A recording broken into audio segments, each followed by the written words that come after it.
नारायणं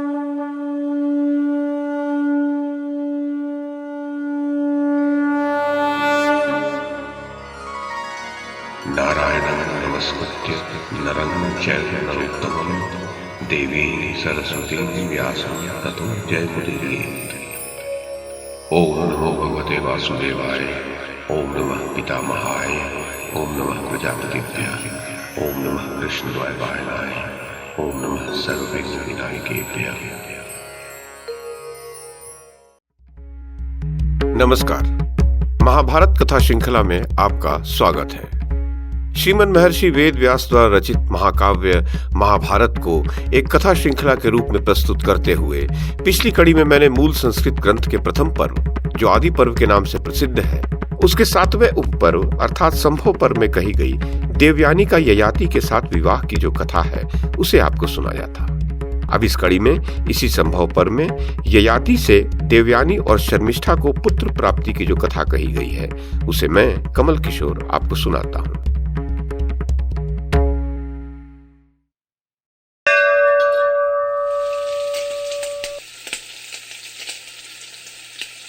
वैशंपायन जी कहते हैं, जन्मेजय, ययाति की राजधानी महेंद्रपुरी अर्थात अमरावती के समान थी। उन्होंने वहां आकर देवयानी को अंतःपुर में स्थान दिया और उसी की अनुमति से अशोक वाटिका के समीप एक महल बनवाकर उसमें वृषपर्वा की पुत्री शर्मिष्ठा को उसकी 1,000 दासियों के साथ ठहराया और उन सब के लिए अन्न, वस्त्र तथा पेय आदि की अलग अलग व्यवस्था करके शर्मिष्ठा का समुचित सत्कार किया। देवयानी ययाति के साथ परम रमणीय एवं मनोरम अशोक वाटिका में आती और शर्मिष्ठा के साथ वन विहार करके उसे वहीं छोड़कर स्वयं राजा के साथ महल में चली जाती थी। इस प्रकार वह बहुत समय तक प्रसन्नतापूर्वक आनंद भोगती रही। ययाति ने देवयानी के साथ बहुत वर्षों तक देवताओं की भांति विहार किया। वे उसके साथ बहुत प्रसन्न और सुखी थे। ऋतुकाल आने पर सुंदरी देवयानी ने गर्भ धारण किया और समयानुसार प्रथम पुत्र को जन्म दिया।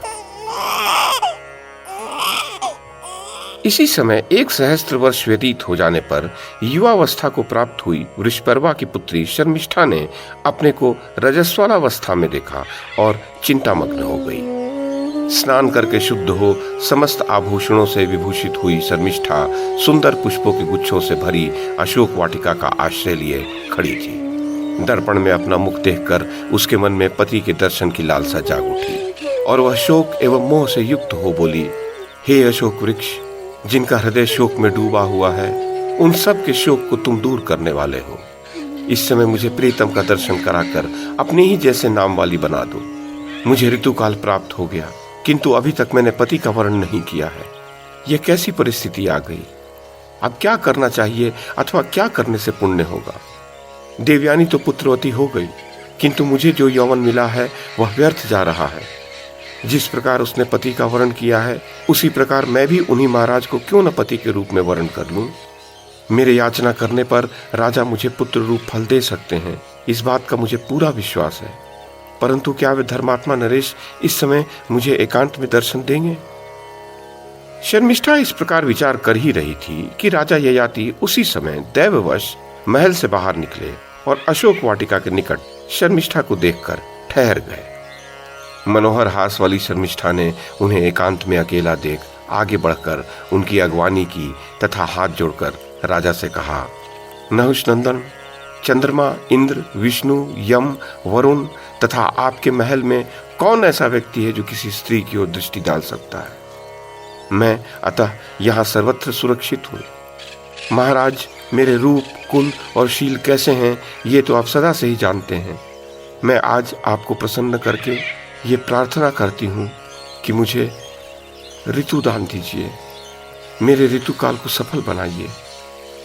ययाति ने कहा, शर्मिष्ठे, तुम दैत्य राज्य की सुशील और निर्दोष कन्या हो। मैं तुम्हें अच्छी तरह जानता हूँ। तुम्हारे शरीर अथवा रूप में सुई की नोक बराबर भी ऐसा स्थान नहीं है जो निंदा के योग्य हो। परंतु मैं क्या करूं? जब मैंने देवयानी के साथ विवाह किया था उस समय शुक्राचार्य ने मुझसे स्पष्ट कहा था कि वृषपर्वा की इस पुत्री शर्मिष्ठा को अपनी सेज पर न बुलाना। शर्मिष्ठा ने कहा, राजन, परिहास युक्त वचन असत्य हो तो भी वह हानिकारक नहीं होता है। अपनी स्त्रियों के प्रति विवाह के समय, प्राण संकट के समय तथा सर्वस्व का अपहरण होते समय यदि कभी विवश होकर असत्य भाषण करना पड़े तो वह दोषकारक नहीं होता। ये 5 प्रकार के असत्य पाप शून्य बताए गए हैं। महाराज, किसी निर्दोष प्राणी का प्राण बचाने के लिए गवाही देते समय किसी से पूछने पर असत्य भाषण करने वाले को यदि कोई पतित कहता है तो उसका कथन मिथ्या है, परंतु जहां अपने और दूसरे दोनों के ही प्राण बचाने का प्रसंग उपस्थित हो वहां केवल अपने प्राण बचाने के लिए मिथ्या बोलने वाले का असत्य भाषण उसका नाश कर देता है। ययाति बोले, देवी, सब प्राणियों के लिए राजा ही प्रमाण है। वह यदि झूठ बोलने लगे तो उसका नाश हो जाता है। अतः अर्थ संकट में पड़ने पर भी मैं झूठा काम नहीं कर सकता। शर्मिष्ठा ने कहा, राजन, अपना पति और सखी का पति दोनों बराबर माने गए हैं। सखी के साथ ही उसकी सेवा में रहने वाली दूसरी कन्याओं का भी विवाह हो जाता है। मेरी सखी ने आपको अपना पति बनाया है, अतः मैंने भी बना लिया। राजन, महर्षि शुक्राचार्य ने देवयानी के साथ मुझे भी यह कहकर आपको समर्पित किया है कि तुम इसका भी पालन पोषण और आदर करना। आप उनके वचन को मिथ्या न करें। महाराज, आप प्रतिदिन याचकों को जो सुवर्ण, मणि, रत्न, वस्त्र, आभूषण, गौ और भूमि आदि दान करते हैं वो बाह्य दान कहे गए हैं। वो शरीर पर आश्रित नहीं होते हैं। पुत्र दान और शरीर दान अत्यंत कठिन है। नहुषनंदन, शरीर दान से उपर्युक्त सब दान संपन्न हो जाता है। राजन, जिसकी जैसी इच्छा होगी उस मनुष्य को मैं मुंहमांगी वस्तु दूंगा। ऐसा कहकर आपने नगर में जो तीनों समय दान की घोषणा कराई है वह मेरी प्रार्थना ठुकरा देने पर झूठी सिद्ध होगी। वो सारी घोषणा ही व्यर्थ समझी जाएगी। राजेंद्र, आप कुबेर की भांति अपनी उस घोषणा को सत्य कीजिए। ययाति बोले, याचकों को उनकी अभीष्ट वस्तुएं दी जाएं, ऐसा मेरा व्रत है। तुम भी मुझसे अपने मनोरथ की याचना करती हो, अतः बताओ मैं तुम्हारा कौन सा प्रिय कार्य करूं। शर्मिष्ठा ने कहा, राजन, मुझे अधर्म से बचाइए और धर्म का पालन कराइए। मैं चाहती हूं आपसे संतानवती होकर इस लोक में उत्तम धर्म का आचरण करूं।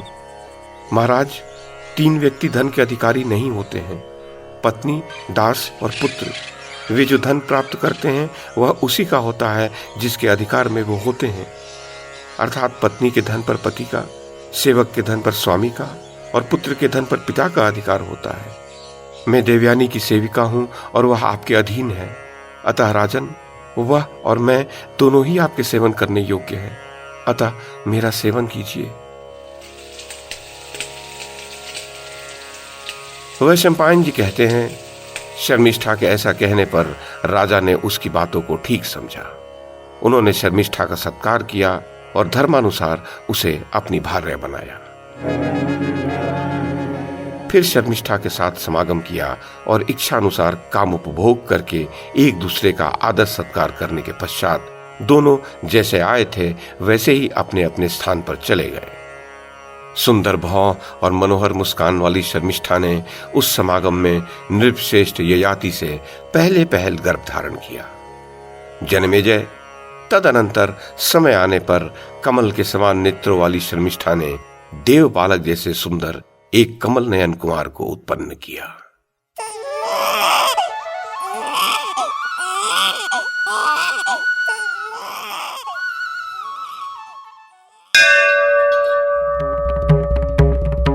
तो ये थी आदि पर्व के 7वें उपपर्व अर्थात संभव पर्व में कही गई ययाति से देवयानी और शर्मिष्ठा को पुत्र प्राप्ति की कथा। इस कड़ी में बस इतना ही। अगली कड़ी में इससे आगे की कथा सुनाऊंगा।